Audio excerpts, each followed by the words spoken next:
એક ચેતરભાઈ જેલમાં છે ને મને અહીંયા હજારો ચેતરભાઈ દેખાઈ રહ્યા છે।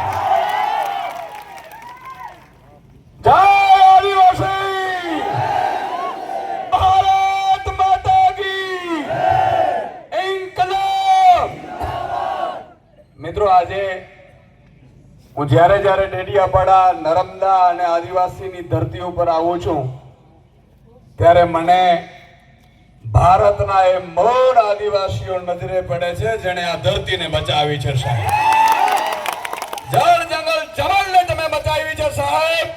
આજે મને ગર્વ થાય છે કે એક આદિવાસીનો દીકરો જેલમાં છે, એને બચાવવા માટે, એના સમર્થન માટે આ 1.5 લાખ સિગ્નેચર પેલા ઝાટકે તમે કરી। આ નરેન્દ્ર મોદીની તાકાત નથી કે કરી હવે। નરેન્દ્રભાઈ મોદીની